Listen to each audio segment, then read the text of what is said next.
Have you guys seen those spin lily pipes? You know, they got a cylinder on the end, open on both sides, and the water stream comes in and swirls around. It's supposed to be a great lily pipe for lowering the flow of your filter for sensitive fish, or in this case, shrimp. Well, I can't find one that fits the true Aqua Nano filters that are on these shrimp tanks, so I'm gonna make my own.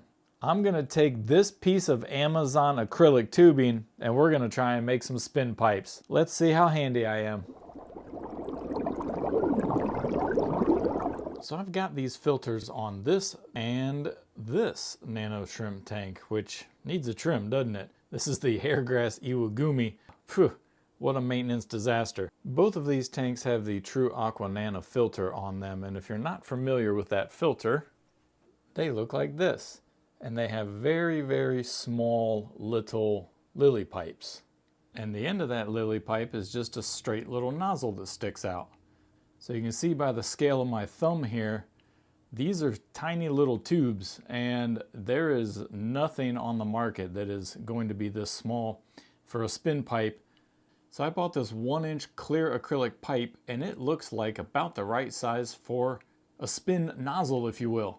So I'm going to take this off, cut a piece of this, drill a hole in it, and see if it works. See, the reason I want to do this is because with these small little 5-gallon tanks here, the water just gets whipping around here.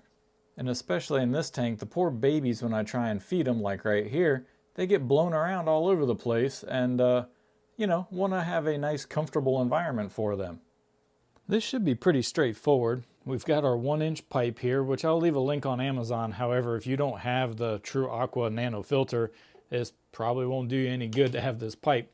But we're going to cut about a 1-inch piece off of here. We've got our lily pipe. We've got a drill with a 5/16 drill bit on it and a hacksaw. So looking at it here, probably I'm going to want, about right here.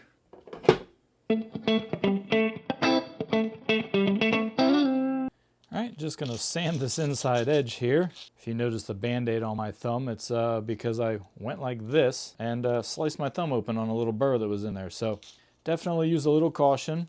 You don't want to stick the sandpaper all the way in there. You'll mar up the acrylic and take away its nice clear feature.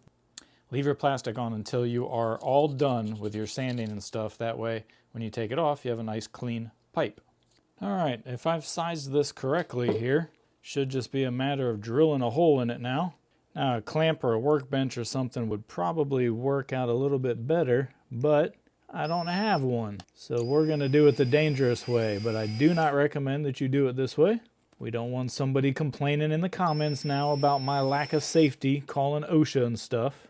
Well, full disclosure guys, as you can maybe see right here, I cracked the first one. So I like to show my failures with you guys as well. I'm going to cut another piece of tube, drill a pilot hole this time, go a little slower, and try this again. Alright, better success this time here. We've got the hole drilled. That is the correct size drill bit, and I remembered a tip that somebody showed me. Anytime you're drilling some plastic or something where the drill bit wants to really bite it and just spin it, put your drill in reverse. It's plastic, it'll go through it just by the friction, and it'll make a nice clean hole, and you won't grab it and end up with band-aids on your fingers. So now we have the basis of our spin pipe here. Now we've got to secure this on there, and I don't want it to be permanent, so I'm not going to use super glue or anything like that. I'm going to try and go hot glue, but first, how about a satisfying peel? We all like that plastic peel.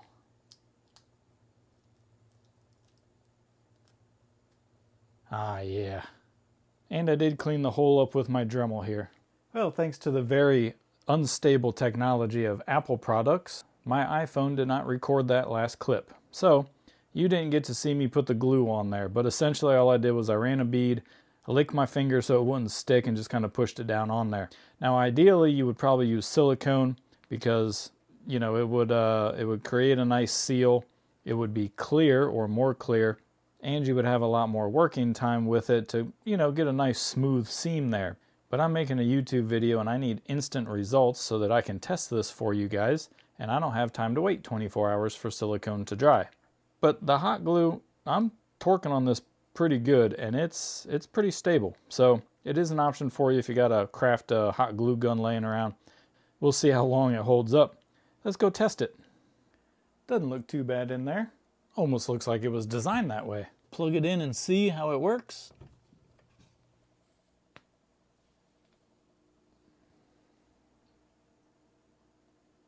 Well, it's definitely pushing the flow out to the sides. It is a much gentler flow. Let me kick the pump up onto high and see how it goes. All right, that's maximum flow, maximum filtration on this pump. Now, obviously the lily pipe is in the wrong position because it is, it's spraying on the intake here. You can see on the back wall there at full throttle, that's the output, but it does work. So I'm gonna make another one for this tank over here. Here's a shot of it out of the water so you can kind of see how it's working. Water stream just comes in and hits that back wall of the tube and spills out gently on either side. So no more swirling tornado around the tank here. And these guys should be much happier feeding in a low flow environment. There we go. The other one is done.